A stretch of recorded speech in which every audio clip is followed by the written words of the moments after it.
여호수아 16장 1절에서 10절까지 말씀입니다. 네, 제목 한번 읽어볼까요? 자, 시작.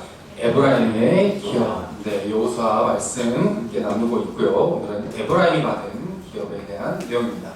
모세를 통해 시작되었던 것이 이제 여호수아에게 건너가서 새로운 출발을 시작했죠. 그래서 하나님이 약속을 지키신다라고 하는 걸 여리고를 정복하고, 그리고 여리고에서 원래 자격 없는 라합이 가족과 함께 구원을 받은 내용, 그리고 가나안 민족들 중에서도 기브온이라고 하는 민족이 하나님께 항복하면서 같은 종족한테는 배반자이지만 하나님 입장에서는 망명을 시도한, 악을 떠나 선으로 합류한, 사탄의 나라를 떠나 하나님께 합류한 그런 에피소드들이 소개가 되었었습니다. 그래서 은혜로 구원받은 자들, 하나님 편에 서는 것들, 이런 신앙 고백이 우리가 함께 살펴봤던 내용이고요. 그래서 하나님께서는 약속을 반드시 지키신다. 기본이 거짓말로 속여서 하나님 편에 합류했을지라도 하나님 편에 합류했다라는 것, 그리고 약속을 했다라고 하는 것에 대해서 상대방이 덜 신실하더라도 하나님은 신실하시다라고 하는 것을 이렇게 보았습니다.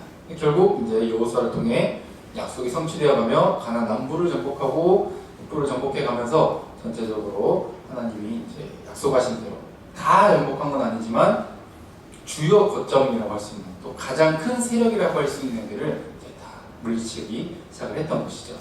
이제 모세를 통해서 받았던 요단강 동편 분배했던 내용들을 다시 회고를 합니다. 다시 땅을 나누는 내용, 이제 정복한 이야기가 끝났으니 여호수아에서 이제 또 중요한 주제인 땅을 분배하는 내용으로 들어갔었고, 이제 땅을 분배하는 내용에서도 오른쪽 요단강 동쪽 분배한 게 루벤, 갓, 그리고 므낫세 반, 이렇게 분배했던 내용들. 이 분배할 때마다 다 정복하진 않았지만 아직 남아 있지만 지금 전쟁 중이지만 마치 다 차지한 것처럼 이야기하신다는 거죠. 그리고 여전히 남은 전쟁, 남은 전투를 나가서 싸우면 차지하게 될 것이라는 그 약속이 계속 주어지고 있었습니다. 모세를 받았던 땅의 경계에 그다음에 쫓아내지 못했던 민족들, 이런 것들이 계속해서 나왔죠. 루벤 지파, 갓 지파, 므낫세 반 막 살펴봤습니다. 특히 므낫세 중에서는 므낫세는 요셉이죠. 오늘도 이 요셉의 아들들 중에서 에브라임 중점적으로 함께 살펴볼 텐데요. 요셉의 아들이 므낫세와 에브라임이 있죠.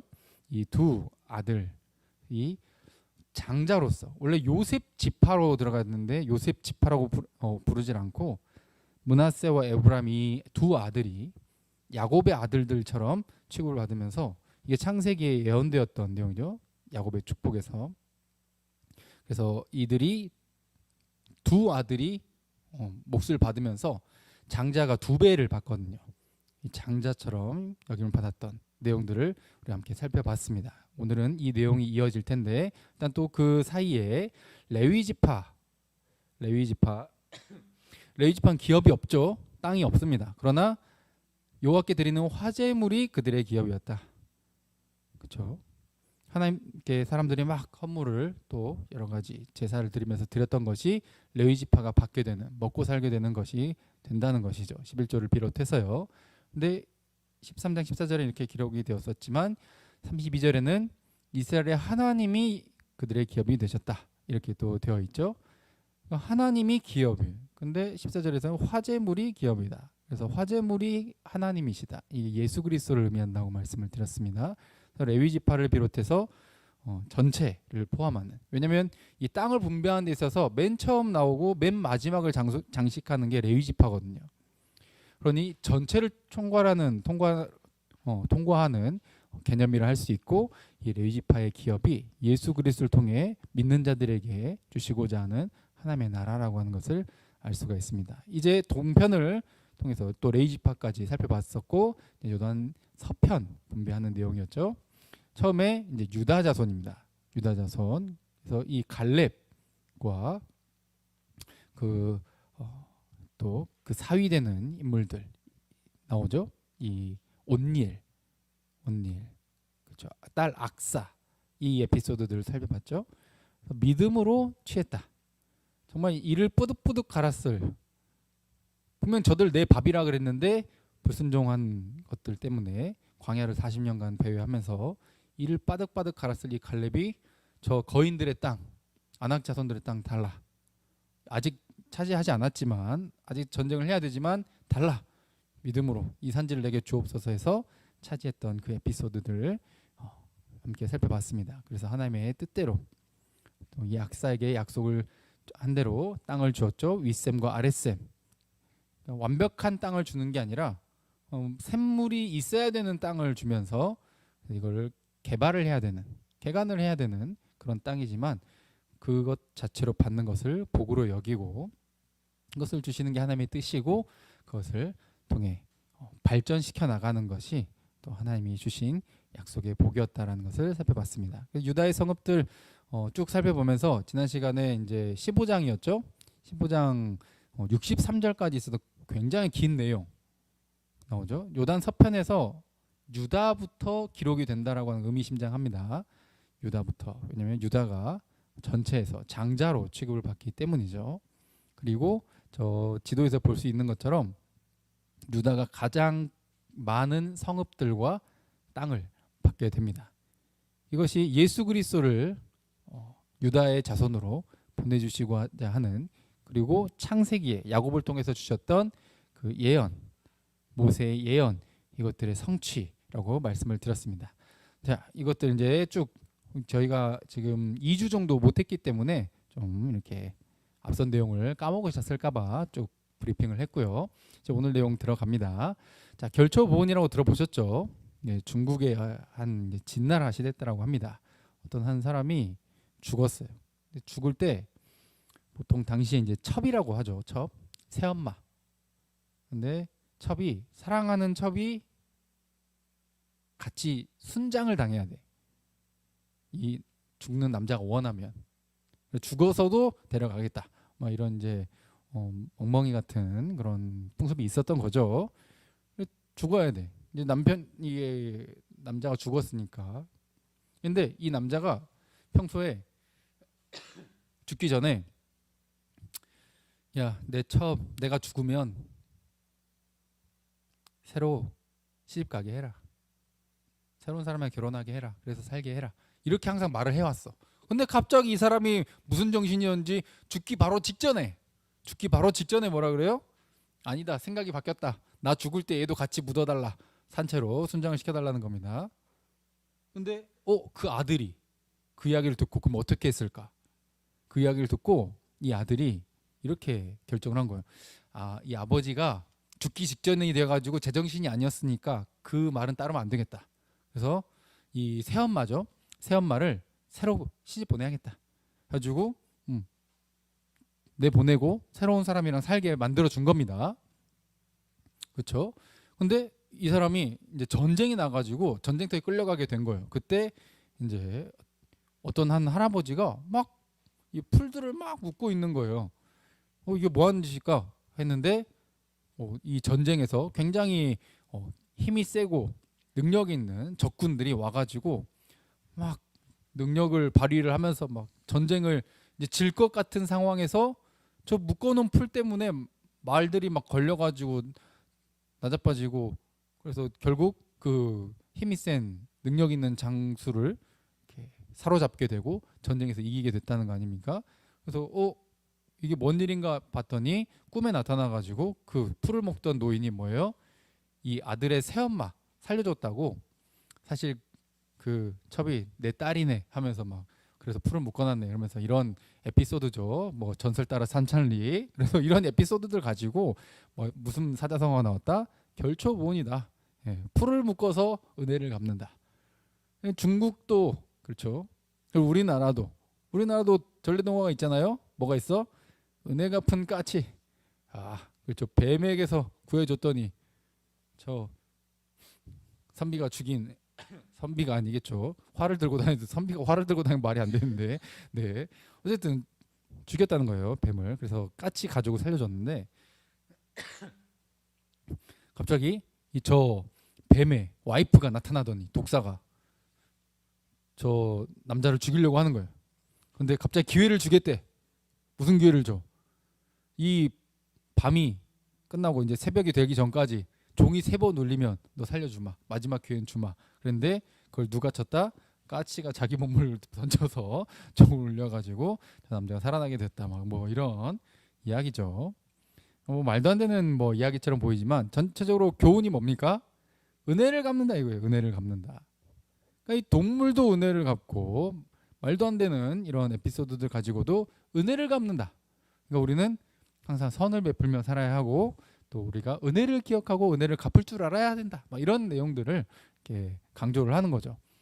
근데 요즘 시대에서 겪는 상황은 뭡니까? 이게 속담이 있죠. 물에서 건져줬더니 뭐 내놔라? 보따리 내놔라. 그죠? 다른 사자성어로는 배은망덕이라 하잖아요. 은혜를 모르는 이 사람이 진짜 물에서 나를 건져줘가지고 고마운 마음이 있으면 이 사람에 대한 감사를 표현하기 위해서 어떻게 이 고마움을 표시를 할까? 이 사람을 위해서 내가 무엇을 해줄 수 있을까? 이런 생각을 하는 게 당연한데 그게 아니라 전혀 감사한 마음이 없고 내가 살아나게 된 것은 뭔가 당연한 거고 넌 날 당연히 살렸어야 되고 오히려 네가 갖고 있는 거 다 내놔 라고 한다는 거죠. 우리가 주님께도 그런 태도를 보일 때가 참 많죠. 주님, 날 이렇게 구원해 주시니 너무 감사합니다. 이제 너무 감사하니까 나 합격해놔요. 나 합격해놔요. 나 구원해 준 거 너무 감사해요. 그러니까 돈 주세요. 건강 주세요. 새해 됐는데 건강 주셔야지. 날 구원했는데. 이렇게 뭔가 진짜 은혜라고 하는 부분에 있어서 참 이 보따리 내놓으라는 심보로 하나님을 대할 때가 참 많다는 것이죠. 우리의 필요를 다 아시고 은혜를 주시고 복을 주시고 필요를 채워주시지만 우리의 태도가 참 성경적이지 못하고 너무할 때가 참 많다 이거죠. 오늘 나오는 이 에브라임이 그런 태도를 벌써 보이기 시작합니다. 자, 먼저 1절부터 4절까지 이 여호수아 16장부터 17장까지가 요셉 지파거든요. 그러니까 므낫세와 에브라임 지파의 내용이죠. 전체적인 이제 땅의 그런 모습들, 지명들을 1절부터 4절까지 쭉 기록을 하고 있어요. 근데 이 지명들이 학자들마다 말이 많습니다. 여기다 저기다 정확히 알 수가 없어요. 고고학적으로도 지금 너무 오래돼가지고 너무 알 수 없는 장소들이 많거든요. 그래서 일단 4절만 읽어볼게요. 자, 읽어봅시다. 시작. 요셉의 자손 므낫세와 에브라임이 그들의 기업을 받았더라. 네, 그렇죠. 이렇게 기업을 받습니다. 요셉의 자손 했을 때 첫째가 누구냐? 뭐 원래 장자는 므낫세입니다. 므낫세. 이 뭐 잊어버리게 하셨다 이런 의미죠. 에브라임 복을 주신다 이렇게 채워주신다 풍성하게 하신다 이런 의미죠. 자, 이 이름의 아들들 원래는 므낫세가 먼저 태어나 므낫세가 형이야. 그래서 형이라고 하는 걸 암시하는 게 지금 여기 4절에서는 므낫세부터 나와요. 근데 기업을 누구부터 기록을 하느냐? 에브라임부터 기록을 한다 이 말이죠. 5절 방금까지 4절까지 내용이었는데 5절에 에브라임부터 나온다. 즉 그 이유는 자, 이 에브라임과 므낫세를 합쳤을 때 요단강 서쪽을 한번 보세요. 밑에 사해가 있고 저 위에 갈릴리가 있으면 그 사이 요단강이죠. 그 왼쪽 편을 보면 므낫세, 에브라임 이걸 합쳐서 이 서쪽에 거의 3분의 1을 차지합니다.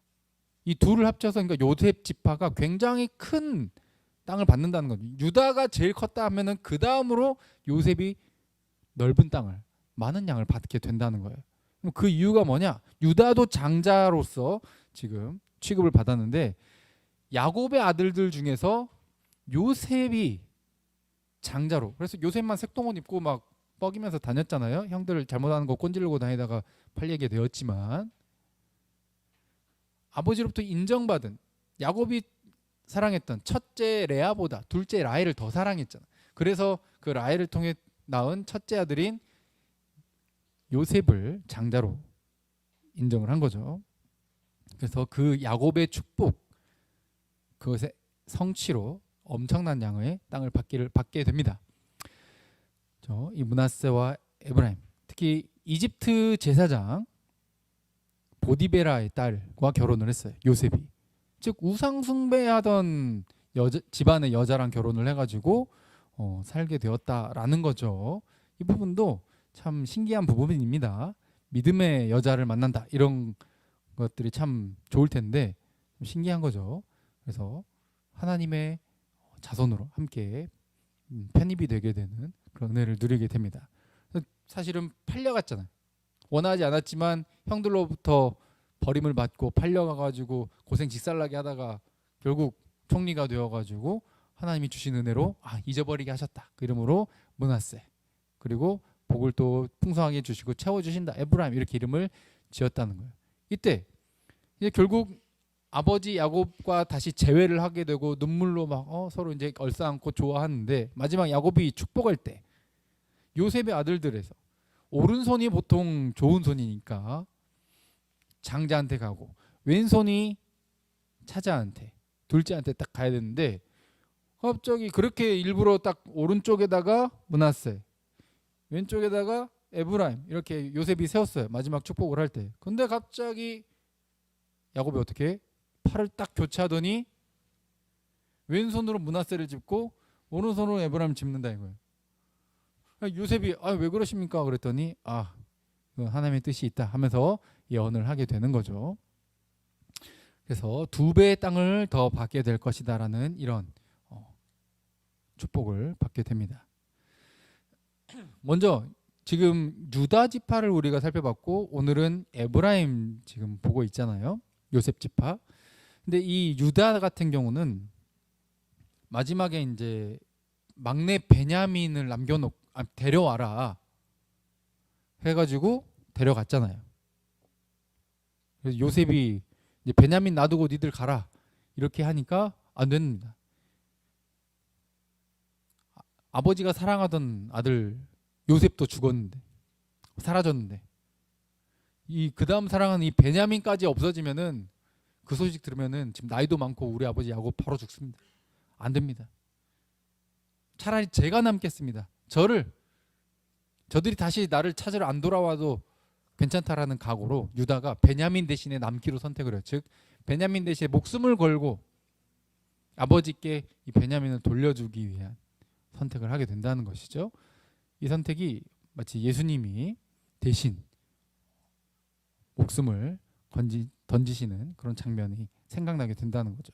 유다의 이런 장자다운, 사실은 넷째지만 장자다운 그런 모습을 보여줬다는 거죠. 마지막 이 예언을 할 때 유다에게 이런 또 예언을 했었죠. 유다야 너는 네 형제의 뭐가 된다? 찬송이 될 것이다. 예수 그리스도를 통해 받게 될 찬송과 그런 영광을 암시를 하고 있었던 거죠. 모세도 또 그렇게 예언을 했죠.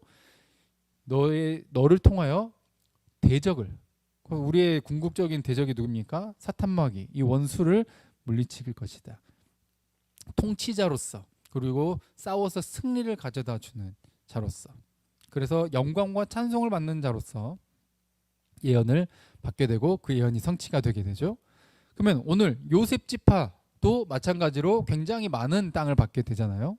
우리도 참 많은 걸 받고 싶어 하잖아요. 그때 이 요셉이 많은 땅을 받게 되는 데 있어서 요셉의 삶을 또 한번 보면은 고생식살나게 하잖아요. 근데 사실은 이게 본인이 고생하고 정말 죽을 고비를 넘기고 정말 모함을 받고 정말 원하지 않는 인생을 살아가지만 많은 고통과 고난을 겪었지만 결국 그 삶을 통해서 하나님이 인정을 해주시고 높은 지위를 차지하게 되고 사람들이 심지어 형제들이 어떻게 합니까? 꿈을 꿨던 것처럼 해달별까지도 절을 하는, 형들의 집단이 자기에게 절을 하는 것처럼 많은 사람들이 자기에게 절을 하는 위치에 올라가게 되고 이 7년의 흉년, 7년의 먼저 풍년 그리고 7년의 흉년, 이 에피소드를 통해 하나님 주신 지혜로 뭡니까? 그 일대가 어마어마한 흉년, 곧 죽을 위기, 지옥 같은 세상이 펼쳐졌을 때 그 일대를 먹여 살리게 되는 구원자의 역할을 하게 되잖아요. 그러니까 유다도 요셉도 누구의 그림자예요? 예수 그리스도의 그림자라는 겁니다. 그 삶이 나타난다는 거예요. 그 일생이 이 자손들에게 또 많은 기업이 주어지게 되는, 땅이 주어지게 되는 데까지 이어지게 된다는 것이죠. 야곱의 예언은 뭐였죠? 요셉에게 대해 무성한 가지, 그렇죠? 우리 막 찬양도 하잖아요. 노래도 있잖아요. 너는 담장 너머로 뻗은 나무 막 하면서 그런 내용들. 그래서 요셉의 활이 능력 있게 힘 있게 목자의 손, 하나님의 손을 힘입어서 엄청난 복을 받을 것이다. 그래서 중간에 보시면 그가 너에게 복을 주실 것이고 위로 하늘의 복과 아래로 깊은 샘의 복과 젖먹이는 복과 태의 복이다. 막 이렇게 복을 이야기를 하고, 그리고 이 요셉의 머리로 돌아올 것이다. 엄청난 복이. 그래서 형제 중에 뛰어난 자의 정수리로 돌아온다. 이 요셉과 요셉의 자손들이 누리게 될 또 리더로서의 면목을 보여준 그것에 대한 예언을 했다는 것이죠. 모세도 그래서 요셉 지파에 대해서 또 이렇게 예언을 했죠. 신명기에 요셉에 대해서도 그 땅이 여호와께 복을 받을 것이다. 그래서 하늘의 보물이 있을 땅에 저장한 물, 태양이 결실하게 한 선물, 또 여러 가지 자라게 하는 좋은 막 열매들 이런 것들 해가지고 막 받아 누릴 것이다. 그래서 복이 요셉의 머리에 그 구별한 선택받은 자의 정수리에 임하게 될 것이다. 라고 하면서 곧 에브라임의 자손은 만만이고 므낫세 자손 천천히로다 하면서 야곱이 이렇게 교차해서 축복했던 것처럼 에브라임이 마치 장자처럼 소개가 된다는 것이죠. 이 에브라임이 만만, 므낫세가 천천. 모세의 예언이 성취되고 있는 겁니다. 그래서 에브라임부터 므낫세가 사실은 실제로는 더 첫째로 태어났지만 에브라임이 더 많은 또 복을 받게 되는 장자로서 취급을 받게 되는 만만이라고 하는 은혜를 받아 누리게 된다는 거죠. 그러면은 왜 이랬을까? 라는 거죠. 아마도 여러 가지 또 정황상 므낫세가 분명 뭔가 잘못하지 않았을까? 므낫세가 할아버지 눈밖에 났나 보다. 얘가 말대꾸를 많이 했나 보다 평소에 막 이렇게 뭐 여러 가지 상상의 나라에 펼칠 수 있지만 전혀 그렇지 않습니다. 에브라임이 뭔가 할아버지 눈에 들었나 보다. 마음에 드는 행동들 참 많이 했나 보다. 얘가 좀 착한 모습이 있었고 예수님 닮은 모습이 있었나 보지 그때부터. 이렇게 생각하기 쉽지만 그렇지 않다는 거예요. 뭘 잘못해서도 아니고 뭘 잘해서도 아니야. 그냥 이걸 성경 처음부터까지 계속 강조하는 게 있죠. 따라 볼까요? 은혜라는 거예요. 은혜. 만약에 이 땅이 최종 목적이라면 이건 불공평하지. 왜 누구는 많이 주고 난 적게 줘? 유다랑 요셉 지파는 왜 땅 많이 주고 우리 지파는 이렇게 적게 줘? 와, 하나님 너무하네. 맞아요, 그럴 수 있어요. 그런데 그렇지 않다는 거예요. 이 땅이 끝이 아니라는 거예요. 우리의 삶은 이 땅에서 나그네 삶입니다. 할렐루야. 이 땅이 목적이 아니야. 우리는 최종적으로 예수 그리스도께서 완성하실 그 완성될 하나님의 그 나라를 바라보고 가고 있는 거기가 목적이지 이 땅이 목적이 아니에요. 그러니까 이 땅에서 내가 뭘 갖고 태어났냐, 내 외모는 어떠냐, 나는 어떤 부모를 만났느냐, 나는 어떤 재능을 갖고 태어났느냐, 이게 전부가 아니라는 거예요. 그냥 그게 하나님의 뜻이에요. 다 다른 걸 받았을 뿐이야. 좀 다른 방식과 재능과 길을 살아갈 뿐이에요. 그러나 최종 목적지는 똑같아요. 하나님의 나라, 예수 그리스도를 닮아가는 것, 하나님의 자녀로서의 삶, 그게 최종 목적지예요. 믿으시기 바랍니다. 이 땅에 자꾸 목을 매니까 어때요? 불공평해 보이는 거야. 그럼 우리 하나님은 에브라임에게도 주셨고 므낫세에게도 주셔요. 얘한테는 주고 얘한테 안 주면 불공평해지. 근데 얘한테도 주고 얘한테도 주잖아요. 좀 다른 걸 줬다고 해서 우리가 불평할 게 아니라는 거예요. 하나님은 우리 모두에게 똑같은 걸 주시잖아요. 이러니 저러니 해도 전부 다 다른 배경, 다 다른 외모, 다른 환경에서 살아가지만 모두에게 똑같이 주시고자 하는 게 있잖아요. 그게 예수 그리스도십니다. 할렐루야. 내 노력으로 구원받는 게 아니에요. 뭘 잘해서 뭘 잘못해서가 아니에요. 믿음으로 구원받는 이 길을 열어주시는 거예요. 이게 바로 하나님의 주권적인 은혜라는 겁니다. 골로새서 저기 그림에 나와 있는 내용 한번 읽어볼까요? 시작. 위의 것을 생각하고 땅의 것을 생각하지 말라. 이는 너희가 죽었고 너희 생명이 그리스도와 함께 하나님 안에 감추어졌음이라. 아멘. 지금은 다 안 보이지만, 지금은 다 알 수 없지만 하나님이 이미 우리를 주권적인 은혜로 선택하셨고 이미 주신 것이 풍성하고 감사할 것들이 훨씬 많다는 거예요. 다리를 다쳐봐야 평소에 내가 걸어다니는 게 얼마나 감사한 건지 알게 된다는 거죠. 눈이 없어져 봐야 본다는 게 얼마나 기적 같은 일인지 알게 된다는 거예요. 우리는 감사할 것들 투성인데 없는 것에 집중하고 남과 항상 비교하면서 불평, 원망. 나는 왜 이러나? 나는 왜 이렇게 생겼나? 나는 왜 이렇게 재능이 없나? 나는 왜 이렇게 안 똑똑하나? 나는 왜 이런 부모를 만났나? 나는 왜 이 대한민국에 이 헬족에 태어나가지고 헬조선에 태어나가지고 이런가 하면서 항상 불평, 원망만 가지고 있어서는 나아지는 게 아무것도 없어요. 특히 복음이 세상을 바꿔나간다 했을 때 우리 조선 시대 때도 마찬가지죠. 나는 왜 하필 조선 시대 때 여성으로 태어나가지고 이렇게 고통받는가 했을 때 선교사들이 와서 여자들부터 교육을 시키잖아요. 이 세상을 바꿔나가기 시작하잖아요. 복음은 세상을 바꿔나가기 시작합니다. 하나님의 뜻대로 바꿔나가기 시작하는 거예요. 우리는 불평하고 원망한 그런 대상이 있으면 그건 기도 제목이고 그것을 발견하게 하신 것이 하나님의 은사인 거고 그곳에 가서 사역하라고, 그것을 위해 기도하라고, 그것을 위해 도우라고, 나누라고 주신 것이지 불평하고 원망하고 끝나라고 주신 것이 아니라는 거예요. 왜? 그곳에서 고통받는 자들, 아픈 자들, 낙심한 자들, 절망하는 자들, 외로운 자들, 고통을 당하는 그들이 일어서서 이 하나님의 주권적 은혜를 발견하라고, 이 땅이 끝이 아니라는 것을 깨닫게 하라고, 이 땅에서 모두에게 공평하게 주신 예수 그리스도를 만나게 하라고, 가장 귀한 선물이신 예수 그리스도 그분을 만나게. 그래서 전부 이 지파들 지금 땅을 분배하는 내용들은 다 달라 보이지만 사실은 앞뒤가 레위 지파 이야기라고 했잖아요. 모두에게 준다는 거예요. 다 달라 보여도 모두에게 준다는 거예요. 그래서 기계적인 평등은 완벽한 공평이 아니에요. 모두에게 주시고 모두를 사용하시고 모두를 부르시고 이끄시고 사용하시는 이 하나님의 주권적 은혜가 있다라는 거죠. 우리 머리로는 다 이해할 수 없는 부분이 있지만 주님 오셔서 이 땅을 완성하실 때, 주님의 나라를 완성하실 때 우리는 알게 될 거예요. 우리에게 여전히 요구하시는 것은 다 알 수 없지만 아직은 감추어져 있지만 하나님 안에 있는 은혜인 것입니다. 믿음으로 살아가길 주님으로 축복드립니다. 그래서 에브라임의 기업, 또 계속 알 수 없는 이름들을 계속 이야기합니다. 또 어디가 어딘지 정확하게 모르는 지명들 투성이에요. 그래서 이러이러하다, 에브라임 자손들이 그 가족대로 숫자대로 받은 기업은 이러하다, 이렇게 하면서 쭉 나오게 되죠.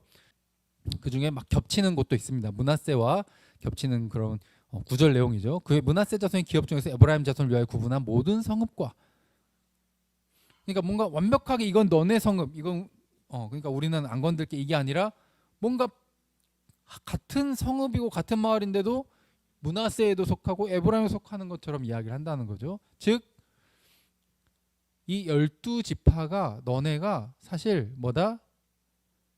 하나다. 왜 막 서로 네 거 내 거 막 비교하고 그렇게 싸우냐 이 말이에요. 모두에게 주시는, 그리고 모두가 같이 받아 누리라고 주신 하나님의 선물인 거죠. 네가 잘나서도 아니고 너가 고통받는 것을 내가 불쌍히 여겨가지고 출애굽 시켜가지고 여기 갖다 놓고 여기서도 이 강력한 거인 족속들이랑 이 가나안 민족들 쫓아내고 이기게 해준 것도 네가 잘나서 네가 싸움 잘해서 네가 훈련을 잘 받아서가 아니라 내가 준 선물 아니야. 이것을 계속 깨닫게 하시는 거죠. 은혜를 잊지 말라고.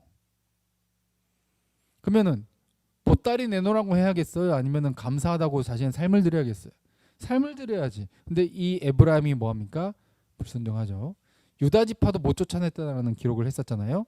근데 거기는 못 쫓아냈었다 이렇게 실제로 히브리어도 그렇게 기록이 되어 있습니다. 근데 오늘 본문 여호수아 16장 10절에는 에브라임이 뭐했다? 10절 읽어볼까요? 시작.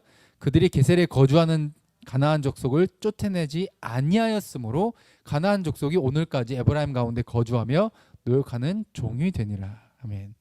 유다도 결국 조금 못 쫓아내는 애들이 있으면서 여지를 남겨놨지만 그래도 결국 다윗과 솔로몬을 통해서 차지를 하게 되거든요. 근데 이 에브라임은 어떻습니까? 의도적으로 쫓아내질 않아. 그래서 안 쫓아내고 얘네들을 어떻게 하는 거예요? 야, 얘들 죽이기 너무 아깝다. 얘네들 우리 노예로 부려먹자. 종으로 삼자. 그래가지고 얘네들이 노동으로 우리한테 갚아주고 우리는 얘네들 살려주는 이런 조건으로 여기 살게 하자. 그래서 노역하는 종으로 삼은 거예요. 근데 하나님은 어떻게 하라 했죠? 남기지 말고 다 쓸어버리라고. 그들과 언약도 하지 말고 결혼도 하지 말고. 신명기에 분명히 그렇게 말씀하셨잖아요. 근데 이 말씀을 어기고 불순종을 한 거예요. 결국 이게 후에 에브라임이 사사기에 보면 여호수아 다음에 이제 우리가 사사기를 살펴볼 거잖아요. 사사기 보면 에브라임이 이제 타락을 하게 됩니다. 타락을 하게 되고 굉장히 큰 또 벌을 받게 되고 이스라엘 전체가 분열하게 되는 그런 엄청난 실마리를 제공하게 되는데 작은 것에부터 출발한다는 거예요. 이게 무슨 욕심을 낸 거예요? 얘네들 안 죽이고, 즉 하나님의 말씀을 어기고 내가 돈으로 물질적으로 뭔가 경제적으로 이득을 취하겠다. 야, 얘들 죽여가지고 뭐해? 짠하잖아. 살려둬서 우리를 위해서 열심히 일하게라도 하자. 돈이라도 벌자 우리. 이렇게 생각을 한 거죠. 이 물질적 욕심이 당시뿐만 아니라 오늘도 정말 여러분들에게 동일하게 경고하고 있는 거예요. 기복주의로 가서는 안 된다는 거예요. 보따리 내노래 자꾸 하나님이 예수 그리스도를 주셨다는 것은 모든 걸 준 겁니다. 할렐루야. 주님 한 분만으로 충분합니다. 아멘. 근데 그거 말고 자꾸 뭘 더 내놓으래 하나님한테.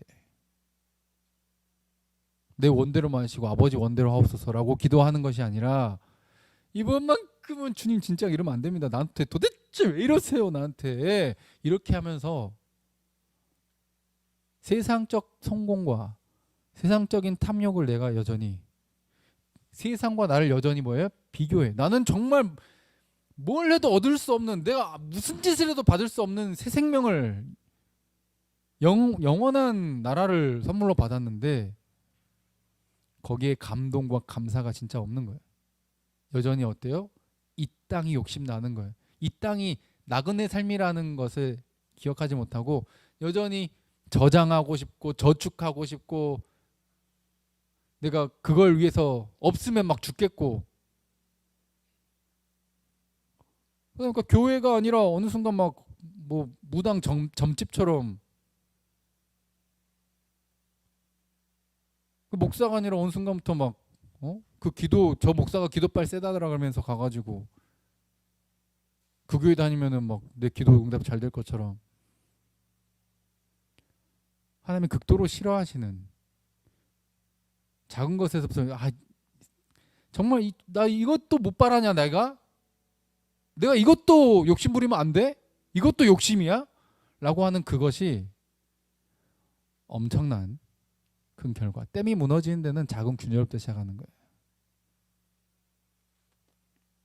작은 것에서 그 가치가 이 생각이 이 가치관이 성경과 반대된다면 버릴 수 있어야 됩니다. 지금 에브라임 어때요? 유다 어때요? 많은 걸 받잖아. 다른 지파 구별되게 많이 받잖아요. 많이 장자 취급 받으면서 지금 요단 서편의 3분의 1가량을 받잖아요. 므낫세랑 에브라임만 해서. 므낫세는 심지어 요단 동편에도 있어요. 그러면 많이 받았으니까 나 많이 순종해야지, 나 많이 섬겨야지, 더 많이 주님께 드려야지, 나 주님을 더 살아야지 이렇게 합니까? 아니요. 교회 와가지고 내가 원하는 대로 기도 응답 다 받고 내가 부자 되고 내가 원하는 대로 자녀들 다 잘 되고 다 합격하고 이렇게 되면 이 사람이 신앙이 좋아질 것 같습니까? 절대 안 그래요.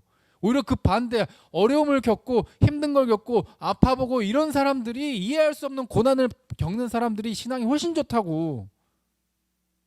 예수님의 마음을 안다고. 그러니 우리는 이 세상에서의 가치관으로 그 욕심을 채우고 누리기 위해서 목숨 걸지 않으실 주님을 축복드립니다. 많은 걸 받는다고 많이 사랑하는 거 아니에요. 우리는 이미 충분해요. 예수 한 분만으로.